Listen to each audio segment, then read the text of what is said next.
우리가 사는 세상은 이 질문으로 가득 차 있는 것처럼 보입니다. 언제 그 폭우가 그칠 것인가? 또는 언제 비가 올 것인가? 이것도 굉장히 중요한 질문일 수 있습니다. 요즘에 미국이나 한국에서 그 홍수, 막대한 폭우 때문에 고통당한 사람들 보면 언제 그 비가 그칠 것인가? 또 한쪽에서는 가뭄으로 고난당한 사람들 보면 언제 정말 비가 올 것인가? 이런 질문들이 많이 있습니다. 그런데 우리가 살아가면서 맞닥뜨리는 그런 질문들 중에도 정말 그것들보다도 훨씬 더 중요한 질문들이 몇 가지가 있는데 그것은 하나님께서 우리에게 물으시는 질문들입니다. 성경에 보면 하나님께서 우리에게 하시는 질문들이 참 많이 있습니다. 가장 맨 먼저 하셨던 질문은 아담아 내가 어디 있느냐 그 질문부터 시작하죠. 그 질문들이 정말 몇백 가지가 있습니다. 이렇게 중요한 질문들 가운데서 또 굉장히 중요한 질문 중에 하나는 하나님께서 보내신 예수님이 누구신지에 대한 질문입니다. 하나님께서 예수님을 보내셨는데 그분이 누구인가? 예수님은 누구신가? 아주 중요한 질문입니다. 이것은 우리의 삶의 질과 삶의 결과를 정하는 질문인 것입니다. 본문 말씀에서 그 질문과 답을 볼 수가 있습니다. 우리가 그 말씀을 보겠습니다. 첫째, 어떤 사람들은 예수님을 세례 요한 혹은 엘리야 혹은 옛 선지자 중에 한 사람이 살아났다고 생각하였습니다. 이 예수님께서 많은 사람들을 만나시고 이 사람들의 각종 아픔과 고통, 연약함을 해결해 주시다가 한동안은 이 군중들을 만나는 것보다 홀로 기도하시는 것을 많이 하셨다고 합니다. 예수님의 그 일생, 행적을 쭉 이렇게 정리해 보니까 예수님이 이 기간 동안에는 홀로 기도하시는 시간을 많이 가졌다고 하는 것을 볼 수가 있습니다.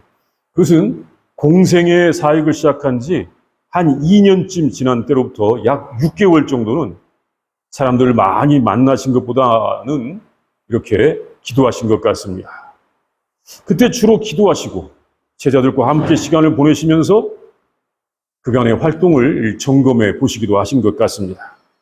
그때 예수님께서 이렇게 제자들과 함께 시간을 보내실 때쯤 예수님께서 제자들에게 한 가지 중요한 질문을 하셨습니다. 그것은 사람들이 나를 누구라고 하느냐 하는 질문이었습니다.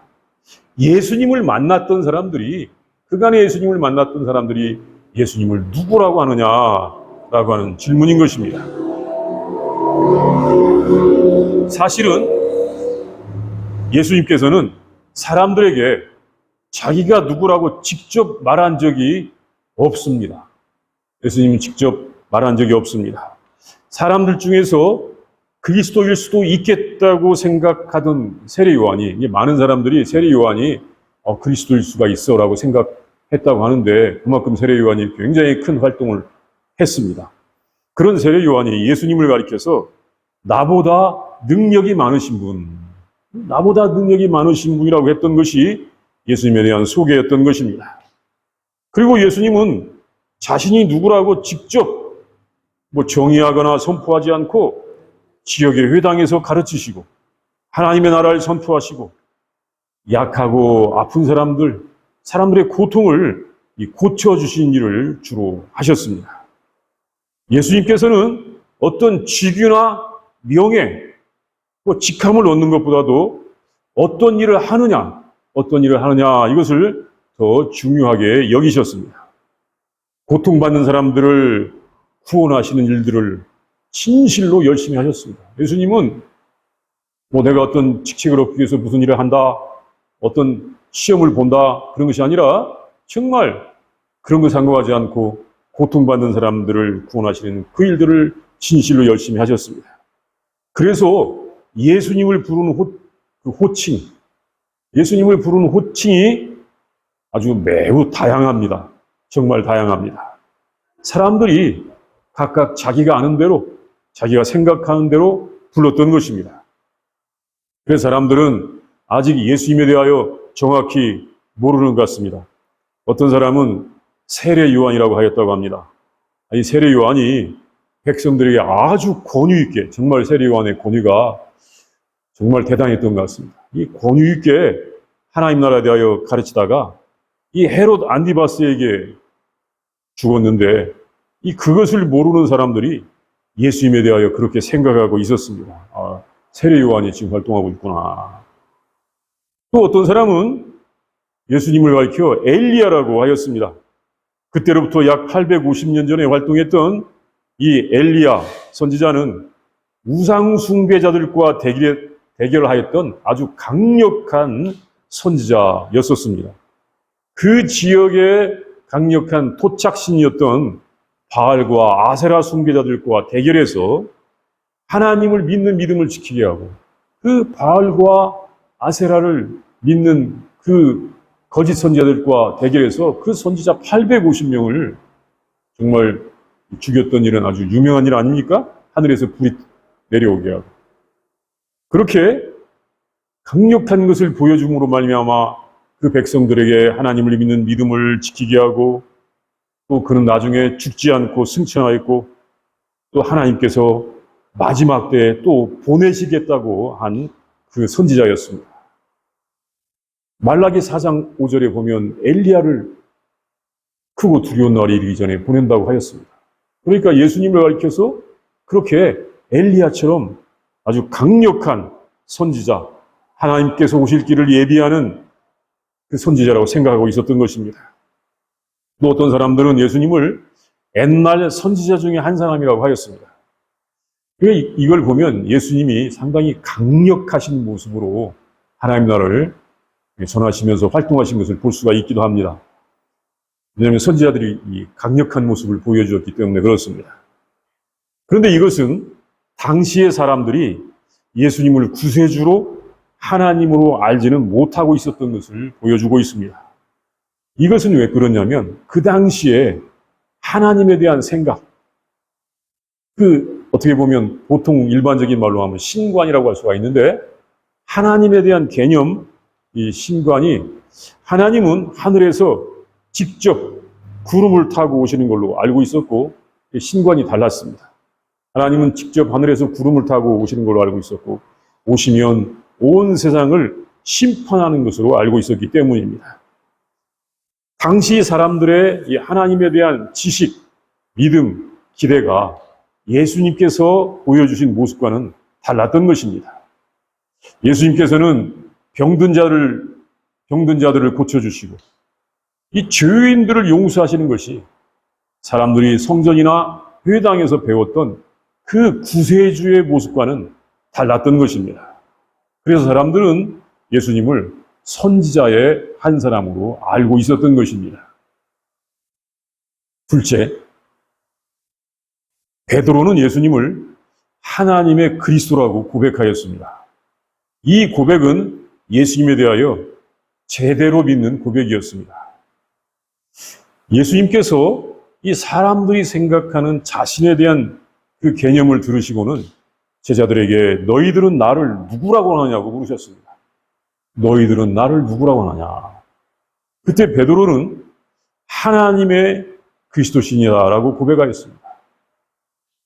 이 말씀을 마태복음에서는 주는 그리스도시요 살아계신 하나님의 아들이십니다. 마태복음 16장 16절 말씀 아주 유명한 말씀이죠. 이렇게 전해주었습니다. 근데 마태하고 지금 누가가 전해주는 게 약간 다른데 그것은 마태는 예수님의 12제자, 그 12 사도 중에 한 사람으로서 직접 들었던 것이고 그래서 더 정확하게 전해주는 것으로 여겨질 수가 있습니다. 누가는 간접적으로 전해드렸기 때문에 누가는 간접적으로 들었습니다. 그렇기 때문에 마태복음에 있는 고백이 더 정확하게 여겨지고 있습니다. 그래도 누가가 핵심은 잘 전해주었습니다. 하나님의 그리스도이십니다. 이 내용은 두 가지인데 하나님으로부터 오셨다는 것입니다. 그리고 그리스도라고 하는 말씀입니다. 하나님으로부터 오신 그리스도라고 할 수가 있습니다. 이것은 아까 본 것처럼 일반 유대인들이 알고 있는 것과는 큰 차이가 있습니다. 예수님께서 하나님으로부터 오신 것을 아는 것입니다. 사실 당시에 유대인 율법 선생들, 율법 교사들은 어떻게 예수님을 알았습니까? 그 사람들은 예수님을 하나님으로부터 온 것이 아니라 예수님은 심지어 사탄으로부터 왔다.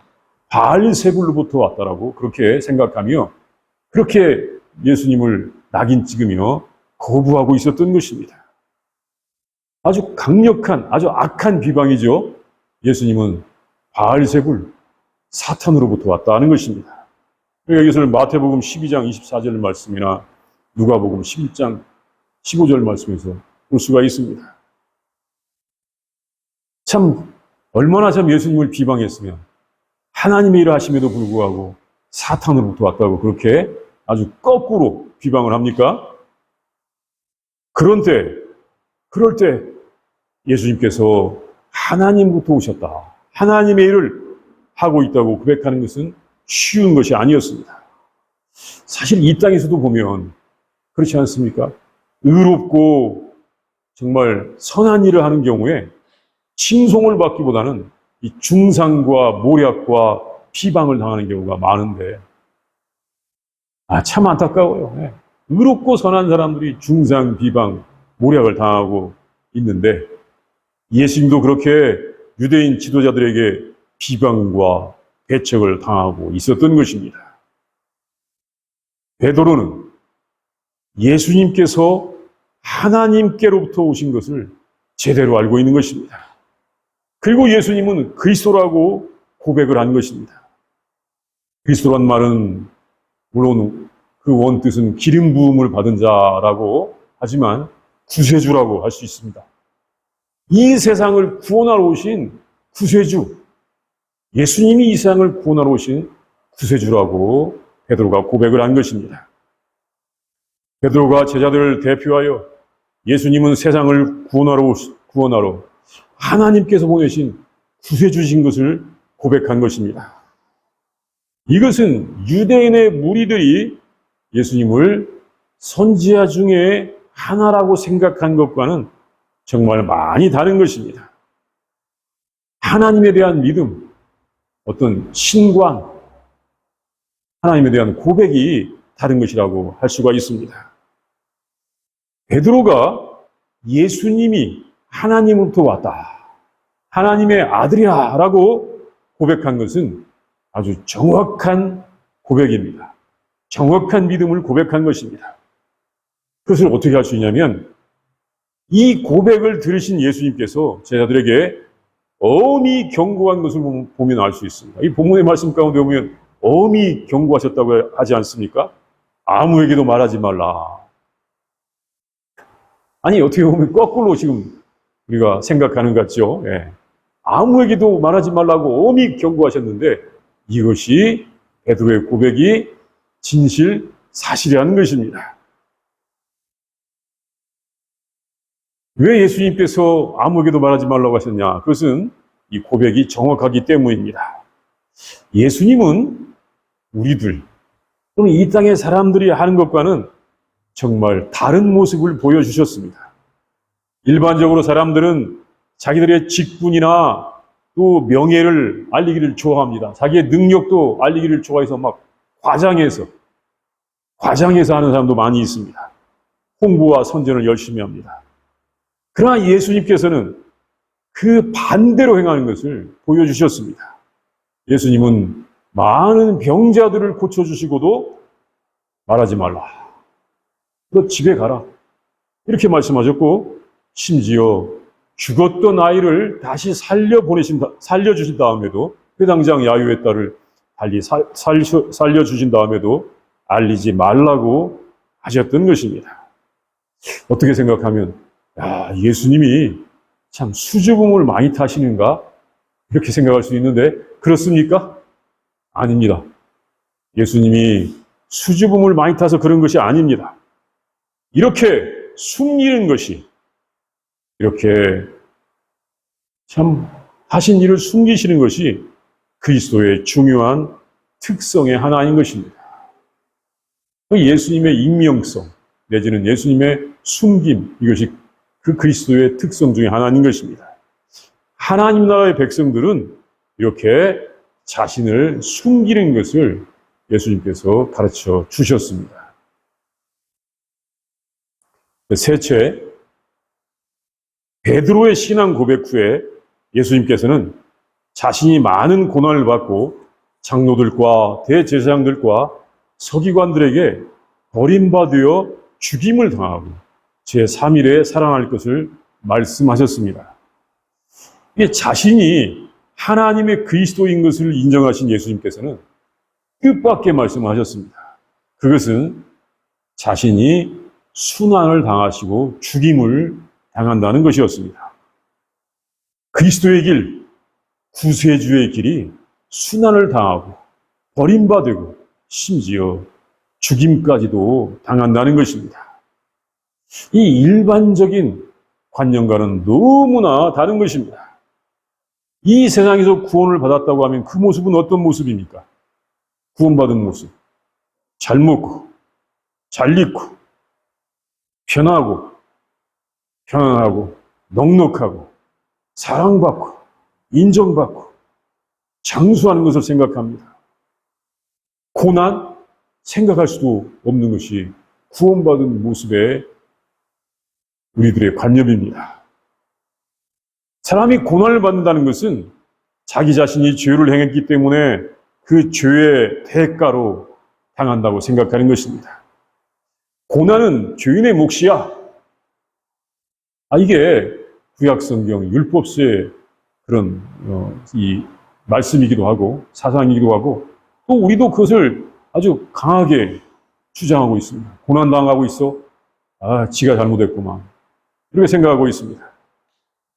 그런데 자신이 구세주 그리스도이신 것을 인정하신 예수님께서는 자신이 고난당할 것을 말씀하셨습니다. 전혀 어울리지 않는 모습을 말씀하신 것입니다. 일반적인 우리들의 관념과는 정말 반대인 것입니다. 하나님의 그리스도는 이 세상에서 고난을 받는 종입니다. 고난받는 종. 일찍이 선지자들은 구세주는 고난받는 종으로 오신다고 말씀하셨습니다. 그 고난은 자신의 죄의 대가로 인한 고난이 아니고 다른 사람의 잘못과 죄를 대신하여 고난을 당하는 것입니다. 대속의 고난을 당하는 것입니다. 이사야서 53장에서는 이 말씀을 잘 전해주었습니다.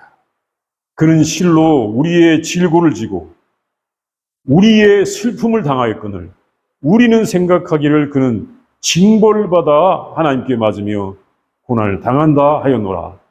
그가 찔림은 우리의 허물 때문이요 그가 상함은 우리의 죄악 때문이라. 그가 징계를 받음으로 우리는 평화를 누리고 그가 채찍에 맞음으로 우리는 나음을 받았도다. 이 나음을 대신하여 고난을 받는다는 말씀입니다. 하나님께서는 일찍부터 그가 보내실 그리스도를 이렇게 대신의 고난을 받는 종, 대신의 고난을 받는 종으로 예정을 하셨습니다. 대신에 받는 고난, 다른 사람 대신에 받는 고난. 이것이 하나님께서 원래 예정하셨던 그의 자녀들의 모습인 것입니다. 하나님의 자녀들이 아가페 그 사랑으로 행할 때 이렇게 대신 고난을 당할 수 있는 것입니다. 예수님께서 이렇게 대속의 고난의 길을 말씀하셨습니다. 대속의 고난받는 길을 말씀하신 것입니다. 이것은 그간에 하나님을 잘 믿는다고 생각하던 사람들에게 버림받는 길이었습니다. 그들에게 환영받는 길이 아니고 하나님을 잘 믿는다고 생각하던 사람들에게 버림받는 길이었다는 것입니다. 그간에 하나님을 믿노라고 하던 것이 모두 하나님의 뜻과는 다른 헛된 믿음이었다는 것입니다. 하나님께서는 그의 그리스도를 이렇게 고난받고 죽는 분으로 정하셨습니다. 그리고 죽음 후에 부활이 있습니다. 그러나 모두 피하는 고난을 당해야 하는 것입니다. 아무나 그리스도가 될 수가 없습니다. 아무나 그리스도의 제자가 될 수가 없기도 한 것 같습니다. 그러나 그리스도는 반드시 고난받는 역할을 하게 되어 있는 것입니다. 예수님은 그 길을 가시는 것입니다. 넷째, 예수님께서는 제자들에게 구원의 길을 가려면 자기를 부인하고 날마다 십자가를 지고 예수님을 따르라고 하셨습니다. 그리고 구원은 가장 중요한 삶의 목적인 것을 알려주셨습니다. 이 예수님께서 베드로의 고백을 통하여 알게 하신 그리스도의 모습은 일반적으로 사람들이 생각하는 이 권세자의 모습과는 다릅니다. 자신의 권세를 부리는 것이 그리스도가 아니라, 자신의 권세를 부리는 것이 구세주가 아니라 다른 사람을 대신하여 고난받는 종이 구세주라는 것입니다. 이것이 창조주 하나님의 뜻이지만 유대인들은 이것을 부끄러워합니다. 아니, 권세를 가지신 하나님께서 이렇게 고난을 받을 수가 없다는 것입니다. 그래서 들리는 말에 의하면, 사람들의 말을 들어보면, 그래서 유대인들은 이 고난받는 종에 대한 이사야서 53장의 말씀을 지금까지도 좋아하지도 않는다고 합니다. 심지어 이건 성경이 아닐 수도 있다라고 이렇게 생각하기도 한다는 것입니다. 그러면서 그 사람들은 지금까지도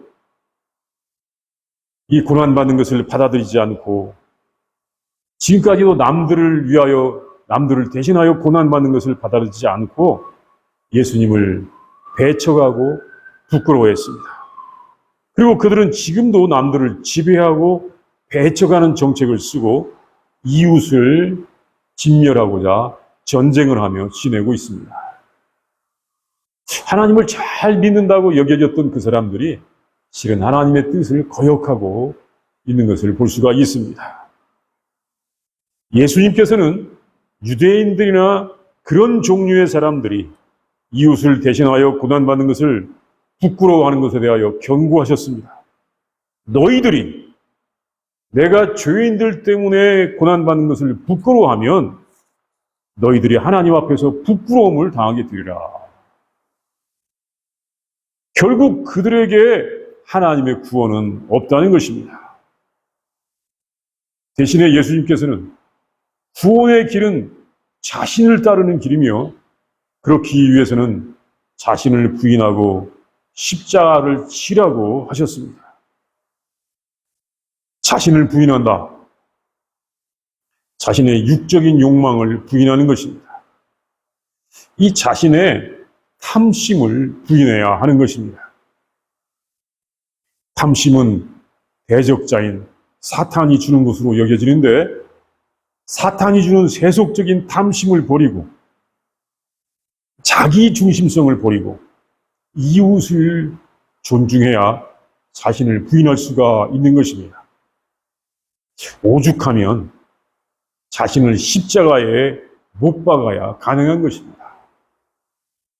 이 자신을 십자가에 못 박으라, 죽으라는 말이 자기가 죽어야 가능하다는 것입니다. 이렇게 이 자신을 부인하는 것은 세상에서 평화의 길을 탐구한 사람들은 하나같이 말하고 있는 내용이기도 하는 것입니다. 자기 부인, 자기 비움, 이걸 말하죠. 자신의 욕망을 죽여야 하는 일입니다. 이것은 자기의 목숨을 버려야 하는 일이기도 합니다. 이 자기 목숨과 다른 사람의 목숨, 그 중에서 선택해야 된다면 다른 사람의 목숨을 선택해야 하는 것일 수도 있습니다. 다른 사람의 목숨을 살리기를 선택해야 하는 것일 수도 있습니다. 그때 예수님을 따를 수가 있고, 예수님을 믿을 수가 있고 구원의 길을 갈 수가 있는 것입니다. 이렇게 예수님을 믿어 구원을 얻는 것이 우리 인생의 가장 귀한 목적인 것입니다. 다섯째, 예수님께서는 하나님의 나라가 가까이 있다고 하셨습니다.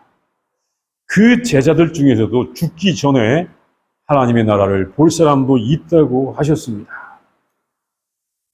모든 사람들은 천국을 생각하며 살아갑니다. 오늘의 괴로움을 끝내고 고통과 괴로움이 없는 세상을 모두 꿈꾸며 살아가는 것입니다. 그런데 또한 그런 세상은 이 땅에서는 불가능하다고 생각합니다. 그런 세상에 갔으면 좋겠어요. 그러나 정작 불가능하지 않습니까? 이것이 사람들의 생각입니다.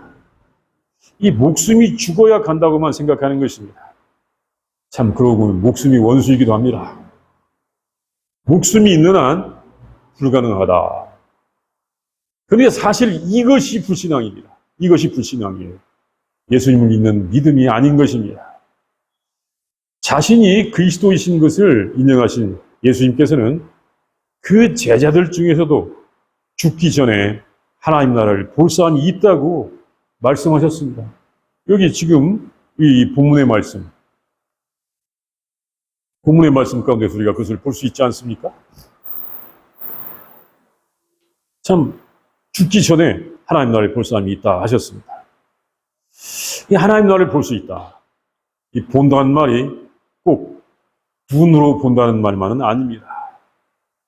그 성경에 쓰인 그 동사의 단어가 꼭 눈으로 본다는 말만을 가리키는 것이 아니라 마음으로 느끼는 것, 또 경험하는 것, 발견하는 것을 표현하기도 합니다. 하나님의 나라를 마음으로 느낄 수 있다고도 할 수 있습니다. 사실 하나님의 나라가 멀리 있는 것이 아니라 이 자신을 부인하면서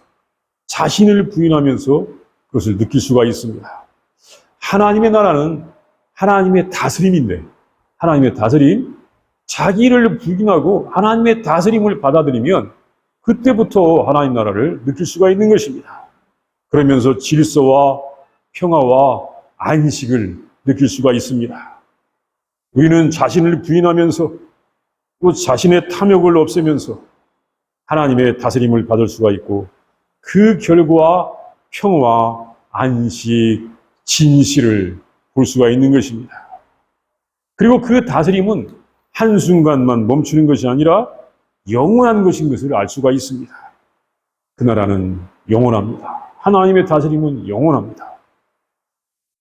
중요한 것은 십자가에 이 자신을 못 받는 것입니다. 십자가를 지신 예수님을 따라서 자기 부인의 십자가를 지는 것입니다. 그러면 우리도 하나님 나라를 경험할 수가 있는 것입니다. 예수님은 하나님의 구세주이십니다. 사랑이시고 진리이며 능력이신 하나님께서 우리 인간들에게 영생을 주시기 위하여 보내주신 구세주이십니다. 그의 인격과 그의 말씀에 진리와 영원한 생명이 있습니다. 그의 말씀을 들으면 우리에게도 하나님의 나라가 보여지기 시작하는 것입니다. 우리 시간 다 함께 기도합니다. 먼저 본문의 말씀의 이 모습을 상상해 봅니다. 우리 예수님께서 제자들과 시간을 함께 하시는 중에 기도하고 계셨는데 그때 제자들에게 물으셨습니다. 사람들이 나를 누구라고 하느냐? 제자들이 그 대답을 하자 너희는 나를 누구라고 하느냐 물으셨습니다. 그때 베드로는 하나님의 그리스도이십니다라고 대답을 하였습니다. 그래야 예수님께서 이것을 아무에게도 알리지 말라고 하시면서 아주 중요한 제자의 길의 그 모습을 말씀해 주셨습니다. 우리가 이렇게 예수님과 제자들이 대화한 모습을 상상하면서 오늘 말씀을 묵상하도록 하겠습니다.